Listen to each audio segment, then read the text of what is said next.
We're all looking for passion. Passion's all around you.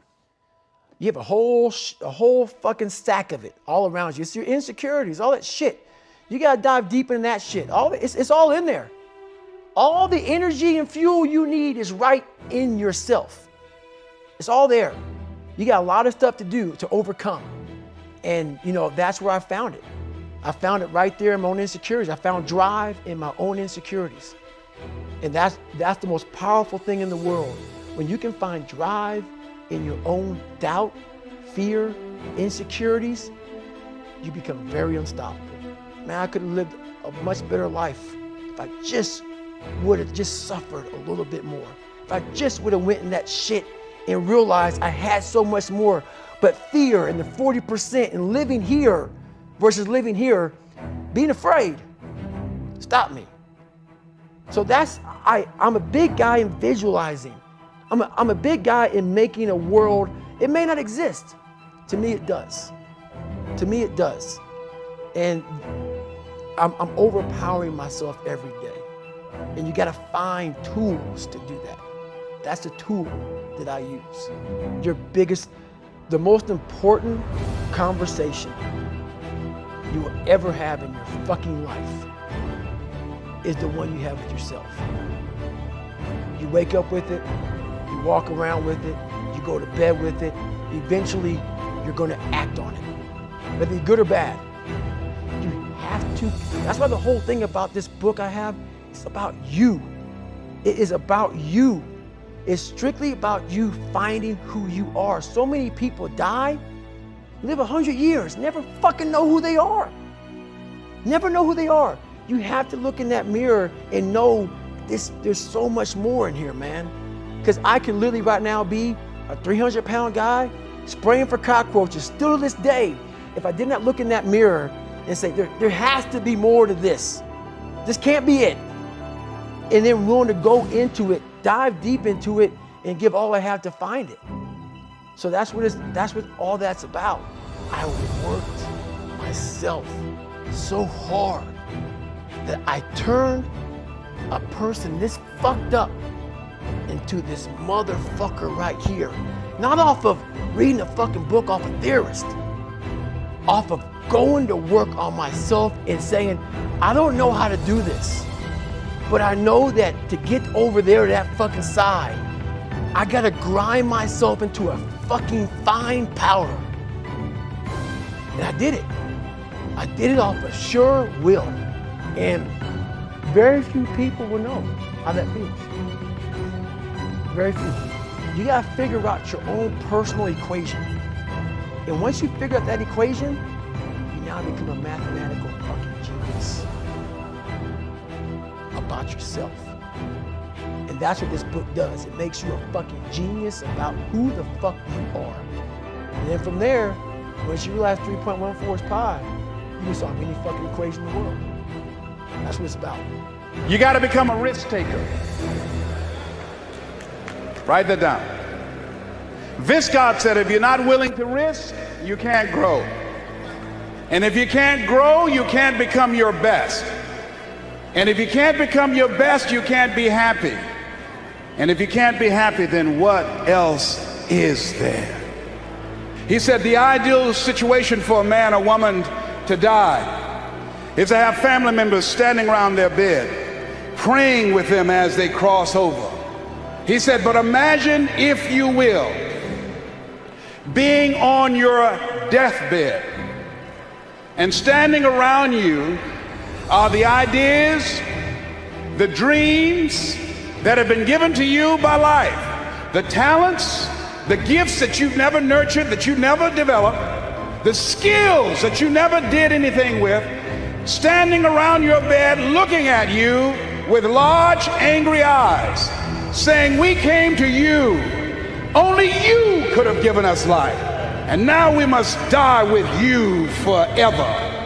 And the question is, if you died now, what dreams, what ideas, what talents, what abilities, what skills, what books, what sermons, what seminars, what businesses will die with you? Miles Monroe said the wealthiest place on the planet is not in the Far East where they have oil in the ground. It's not in South Africa where they have diamond mines. He said the wealthiest place on the planet is the cemetery, because there you'll find dreams not pursued, books never written, songs never sung, sermons never delivered, businesses never erected, talents never nurtured, skills never developed. You survived 1 out of 40 million sperms. You were born to win. God wants you to be rich and wealthy and successful and to live the abundant life. You must affirm that for yourself every day. You've got genius in you. You're made in the likeness and image of God. You've got greatness in you. You have some special stuff in you. You showed up with it.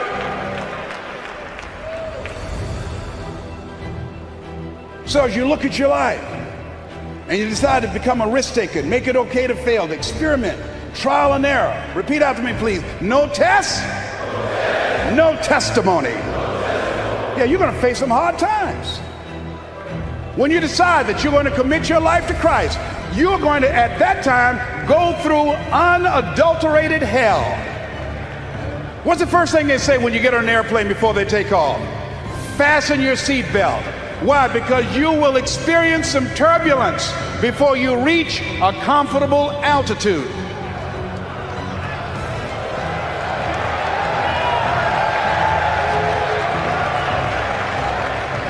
Life was testing me when the man looked at me and said, "You have prostate cancer. Your tumor is too large to have the surgery. We're going to give you radiation seed implants." The most anybody's ever gotten was 90. They gave me 238. I went back 3 weeks ago. They checked my PSA level, which indicates the presence of cancer in your prostate area. 1 to 4 is normal. Beyond that is that you have cancer and it's spreading. When I first went a year ago, it was 6.1. When I went 3 weeks ago at Howard University Hospital, they gave me an MRI, it was 10.5. The guy said, "I'm sorry to tell you this." I said, "What do you mean?" "You're in the same situation that you were in when you came here." Here's something I heard. At Christ Universal Temple Church, at a restaurant, Bishop T.D. Jakes was praying for a lady in a wheelchair. And it's odd how things come to you. When he finished praying for the lady, I'm sure there were some questions were asked that weren't verbal, that if the prayer worked, why didn't she get up and walk?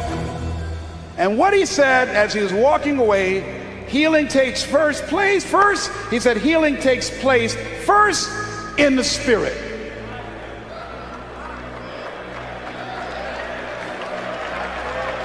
It didn't matter about his numbers. It didn't matter about their diagnosis. Judge not according to appearances. You must have the faith to call forth those things that be not as though they were. Now, do you really believe?